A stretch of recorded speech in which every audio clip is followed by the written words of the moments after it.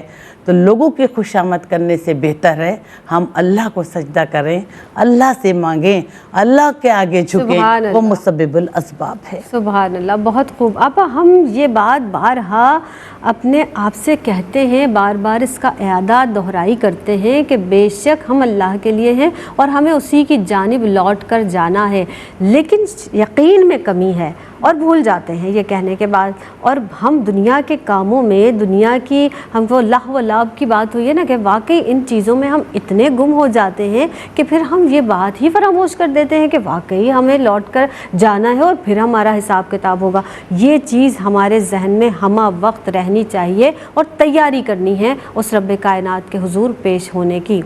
نبی کریم صلی اللہ علیہ وسلم، زمینہ آپ کی جانب آؤں گی، امام المتقین ہیں، بے شک، اور کس طرح سے آپ سرور دو عالم صلی اللہ علیہ وسلم کی سیرت مبارکہ سے، آپ کی حیات طیبہ سے ہمیں خوف الہی اور خوف خدا کا درس بھی ملتا ہے۔ آپ اس تعلق سے کیا فرمائیں گے؟ اور ایک میرا بہت ہی پسندیدہ وہ واقعہ بھی ہے، اس حوالے سے حدیث مبارکہ میں موجود ہے جس کے الفاظ ہے کہ عائشہ کہ میں اللہ کا مقرب بندہ نہ بنوں، اللہ کا شکر گزار بندہ نہ بنوں۔ میں چاہوں گی آپ یہ بھی سنائیے گا، مجھے بڑا ہی اچھا لگتا ہے۔ بہت شکریہ، آپ نے بہت ہی پیارا سوال کیا۔ اللہ تعالیٰ ہمیں خوف الہی کے جوہر سے ہمارے دلوں کو آراستہ فرمائے، آمین۔ آپ صلی اللہ علیہ وآلہ وسلم امام المتقین ہیں، سید الانبیاء والمرسلین ہیں، خاتم النبیین ہیں، جن کے سر پر اللہ رب العزت نے ختم نبوت کا تاج سجایا، جن کے نور سے اس کائنات کو تخلیق کیا، جن کا جنت میں جانا خود جنت کے لیے اعزاز ہے۔ آپ شاہدہ و مبشرہ و نذیرہ ہیں، یعنی ڈر سنانے والے بھی ہیں اور خوشخبری سنانے والے بھی آپ ہیں۔ لیکن آپ کی زندگی میں ہم دیکھ رہے ہیں کہ خوف خدا اس قدر ہے کہ آپ قیام اللیل کا اہتمام فرماتے ہیں، اور اس قدر اہتمام فرماتے ہیں کہ فرمایا جاتا ہے یا ایھا المزمل قم اللیل الا قلیلا، کہ تھوڑی دیر آرام بھی کر لیجئے۔ لیکن آپ صلی اللہ علیہ وسلم کی حدیث مبارکہ کا جو ہمیں مفہوم آپ نے کہا پیش کرنے کے لیے، اس سے پہلے میں یہ ضرور ذکر کرنا چاہوں گی کہ آپ قیام اللیل بھی فرماتے، اور جب بیماری کی حالت میں بھی ہوتی تو میں نے روایات میں پڑھا ہے تقریباً 50 سے 60 70 آیات اس وقت بھی قیام اللیل میں ایڈ کرتے اور گریہ وزاری فرمایا کرتے تھے۔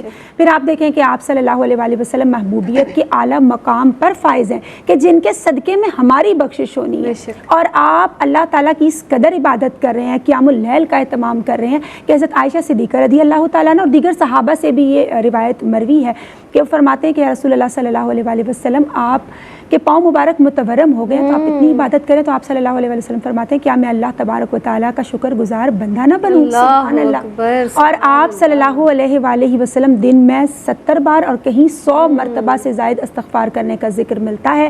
اور حضرت عبداللہ ابن مسعود رضی اللہ تعالیٰ عنہ فرماتے ہیں کہ ہم آپ صلی اللہ علیہ وسلم کے استغفار کے الفاظ کو مجالس کے اندر باقاعدہ گن لیا کرتے تھے کہ جن کے صدقے میں ہمیں بخشش کی سند انشاءاللہ عطا کی جائے گی۔ ترغیب امت کے لیے کس قدر خوبصورت ہمیں واقعات مل رہے ہیں حدیث مبارکہ کی روشنی میں۔ اللہ تعالیٰ ہمیں بھی ان پر عمل کرنے کی توفیق عطا فرمائے، عبادت کرنے کی محبت کے ساتھ، اللہ تعالیٰ کی اطاعت اور خوشنودی کے جذبے کے ساتھ سرشار ہو کر عبادت کرنے کی توفیق عطا فرمائے۔ حضرت عبداللہ ابن مسعود رضی اللہ تعالیٰ عنہ روایت کرتے ہیں کہ آپ صلی اللہ علیہ وسلم نے فرمایا کہ تم میرے بعد بھی جب مجھ سے ملاقات کا اگر خوف رکھتے ہو تو میرے بعد بھی اللہ تبارک و تعالیٰ سے ڈرتے رہنا۔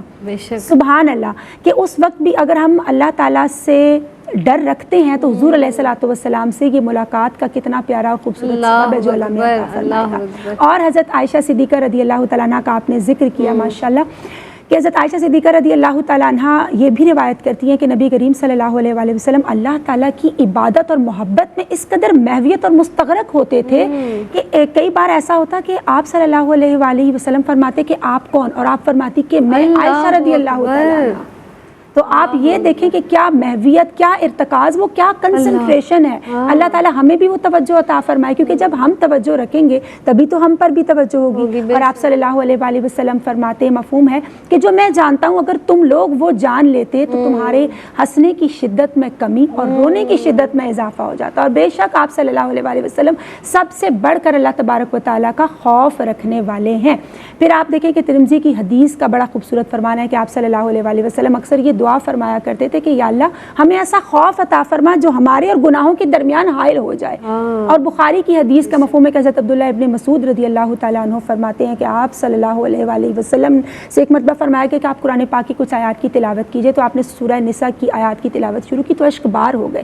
اس آیت کا مفہوم تھا کہ جب امت میں سے گواہ کو پیش کیا جائے گا.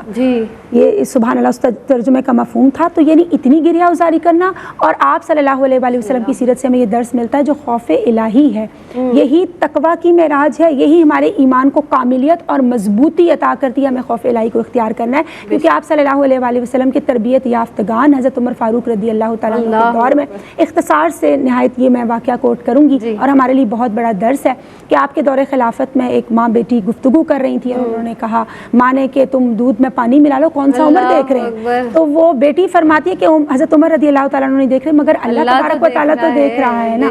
اور ایک مرتبہ حضرت عمر فاروق رضی اللہ تعالیٰ عنہ نے ایک چرواہے سے کہا کہ بکریوں کا ریوڑ لے کر جو جا رہا تھا کہ ایک جانور مجھے بھی دے دو. تو اس نے کہا کہ میں نہیں دیکھ سکتا، میرا مالک خفا ہوگا. تو حضرت عمر فاروق رضی اللہ تعالیٰ نے اس کو ٹیسٹ کرنے کے لیے فرمایا کہ کون سا تمہارا مالک دیکھ رہا ہے؟ تو وہ کہتا ہے کہ میرا اللہ تبارک و تعالیٰ تو دیکھ رہا ہے. تو وہ اس کے مالک کے پاس جاتے ہیں اور اس شخص سے کہتے ہیں کہ اخروی بینیفٹس تو تمہیں اس کے ملیں گے ہی ملیں گے، لیکن ابھی جو دنیاوی فائدہ یہ ہے کہ میں تمہیں تمہارے مالک سے آزاد کرتا ہوں. سبحان اللہ. اللہ تعالیٰ ہمیں نبی پاک صلی اللہ علیہ وسلم امام المتقین سید الانبیاء والمرسلین خاتم النبیین صلی اللہ علیہ وسلم کی سیرت و تعلیمات پر عمل کرنے کی توفیق عطا فرمائے کہ بے شک میں اس تاجدار مدینہ کی رحمت پہ خلوص دل سے بڑا اعتبار رکھتا ہوں.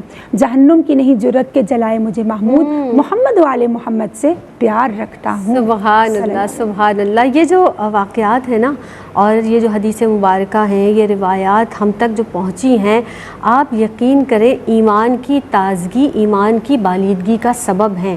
در حقیقت اگر یہ ہمارے دل میں اتر جائیں، یعنی زبان سے بات نکلتی ہے، کانوں تک رہتی ہے اور اس کے بعد فراموش ہو جاتی ہے، دل تک نہیں اترتی، دل میں جذب نہیں ہوتی، دل کے اندر قیام پذیر نہیں ہوتی، تو بس اس کو اپنے اندر جذب کرنا ہے اور یہ بات یاد رکھنی ہے ہر جگہ، ہر وقت، ہمہ وقت کہ وہ رب ہمیں دیکھ رہا ہے.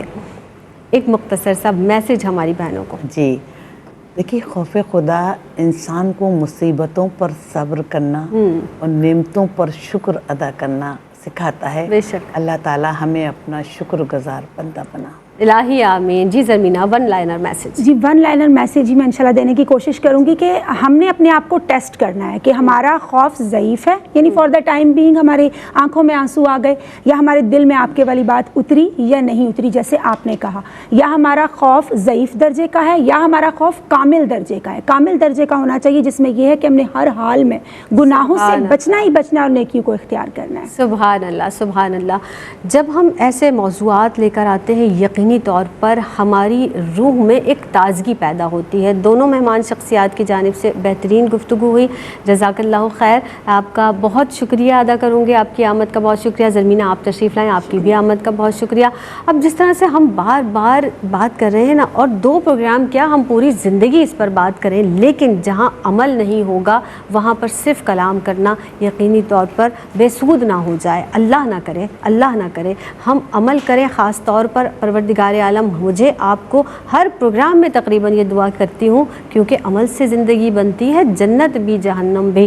تو پروردگار ہمارے دل میں اپنا خوف پیدا فرمائے. جب یہ خوف پیدا ہوگا تو ہر معاملے میں سدھار پیدا ہوگا اور معاشرے میں پھر بہترین جو معاشرہ ہے وہ پنپے گا اور بہترین طریقے سے اپنی اچھی راہوں پر گامزن ہوگا. اس کے ساتھ ہی اپنی میزبان سیدہ زینب کو دیجیے گا اجازت. السلام علیکم ورحمۃ اللہ وبرکاتہ.